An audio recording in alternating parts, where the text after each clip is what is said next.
আমার প্রশ্ন হচ্ছে যে সৈয়দ আবুল আলা মওদুদী সাহেব উনি কি নির্ভরযোগ্য আলেম? অনেকে আমাদের সমাজে ওনার প্রতি বিরূপ মন্তব্য করে। আমি ওনার অনেক লেখা বই পড়ি, তো এই জন্য সন্দেহ হলো যে আমি কোনো ভুল পথে যাচ্ছে কিনা। আমরা তো আর আলেম না যে ভুল কোনটা শুদ্ধ কোনটা জানতে পারবো। সেই হিসেবে যদি ওনার কোনো ভুল থেকে থাকে, বড় ভুল, তাহলে আমাদের একটু জানাবেন যাতে আমরা ফিরে আসতে পারি সেই ভুল থেকে। আর যদি নির্ভরযোগ্য হয়ে থাকেন তাহলে কেন বিরূপ মন্তব্য করে আমাদের দেশের আলেমরা? জি জি, আব্দুল্লাহ জাহাঙ্গীর মোহতারাম যশোর থেকে একজন দর্শক প্রশ্ন করেছিলেন সৈয়দ আবুল আলা মওদুদী রহমতুল্লাহ আলাইহি, ওনার সম্পর্কে জানতে চেয়েছেন আসলে ওনার নির্ভরতা, গ্রহণযোগ্যতা কতটুকু।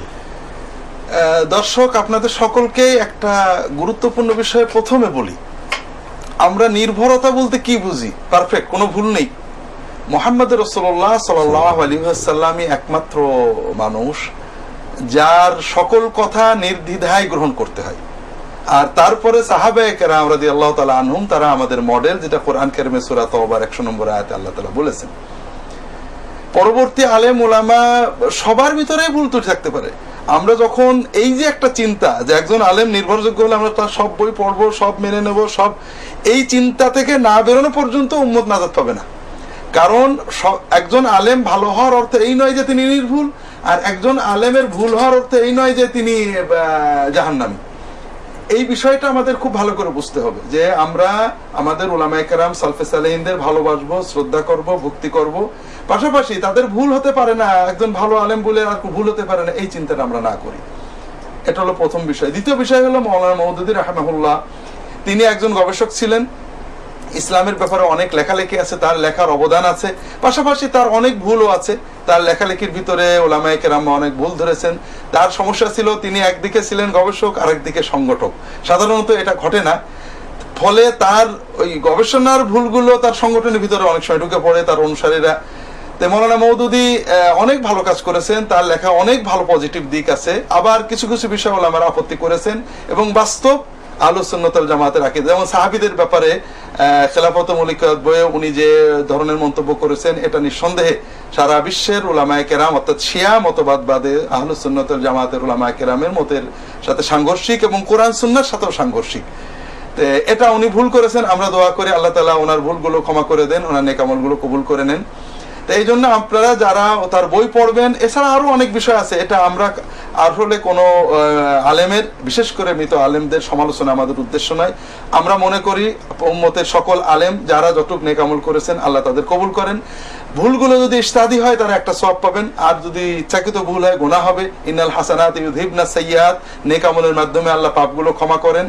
আমাদের উম্মতের সকল আলেমকে আল্লাহ ক্ষমা করেন। পাশাপাশি আমরা যে কোনো আলেমের ভক্তির ক্ষেত্রে সীমা লঙ্ঘন না করি, পাশাপাশি আমরা আলেমদের দোষ বলার ক্ষেত্রে সীমা লঙ্ঘন না করি। আল্লাহ কোরআন কারিমে কি বলেছেন? ওয়ালা তুজাদিলু আহলাল কিতাবি ইল্লা বিল্লাতি হিয়া আহসানু। ইহুদি খ্রিস্টান অন্য ধর্মের লোকেদের সাথে যখন তোমরা তর্ক করবে, তখনও তাদের সাথে শোভনীয় কথা ছাড়া কোনো কষ্টদায়ক কথা বলবে না। ওয়ালা তাসুব্বুল্লাযীনা ইয়াদউনা মিন দুনিল্লাহি ফাসুব্বুল্লাহ আদওয়াম বিগাইরি ইলম। অন্য ধর্মের পূজিত ভক্তিকৃত ব্যক্তিত্বদেরকে গালি দেবে না, এটা হিংসা প্রতিহিংসা তৈরি করে। তো এটা যদি হয় কাফের, মুশরিক, ইহুদি খ্রিস্টানদের ব্যাপারে আমাদের আল্লাহর হুকুম যে ইহুদি খ্রিস্টান অন্য ধর্মের কাউকে কটু বাক্য করবে না, সমালোচনা হবে গঠনমূলক। আপনারা কোরআন কারীম পড়েন, আল্লাহ যেখানে ইহুদি খ্রিস্টানদের বিভিন্ন অপকর্মের সমালোচনা করেছেন, আগে অথবা পরে তাদের প্রশংসা করেছেন যে তারা সবাই সমান না, অথবা তাদের লাইসু সাওয়াআন, অথবা বলেছেন মিনহুম উম্মাতুম মুকতাসিদাতুন কাসীরুম মিনহুম। আল্লাহ সবসময় ঢালাও কোনো নিন্দা মন্দ আল্লাহ কোরআনে ইহুদি খ্রিস্টান কাফিরদেরও করতে চাননি। রাসূলুল্লাহ সাল্লাল্লাহু আলাইহি ওয়াসাল্লাম বিভিন্ন কাজে ইসলামের শত্রুদেরও প্রশংসা এবং ভালোকে ভালো মন্দকে মন্দ বলেছেন। এখানে আমরা দিনের যারা দায়ী, দিনের ইসলামের কাজ করেছেন, ভালো করেছেন, আমরা এই যে শত্রুতার ব্যাপারে অনেক সময় এমন হয় ইসলামের যারা প্রকাশ্য দুশমন ইহুদি খ্রিস্টান তাদের ব্যাপারে নীরব থাকি, অথচ আমরা ছোটখাটো বিষয় নিয়ে এক মুসলমান আর এক মুসলমান, এক আলেম আলা কালামের পিছনে অনেক রকমের কঠোর বিদ্বেষ পোষণ করি। আসলে ইমানকে বড় ধরতে হবে, ইমানের আলোকে মুসলমানদের ভালোবাসতে হবে, ভালো কাজের জন্য ভালোবাসবো, ভুলটাকে ভুল বলবো। আমরা আল্লাহ তাআলার কাছে সব মুসলমানের দোয়া করব, ইমানের দায়িত্বে সব দিনের দায়কে ভালোবাসবো। আল্লাহ তাআলা আমাদের তৌফিক দান করুন। আল্লাহ তাআলা আমাদের সকলের ভিতরে মুসলমানদের পারস্পরিক সদ্ভাব এবং সম্প্রীতিকে আল্লাহ তাআলা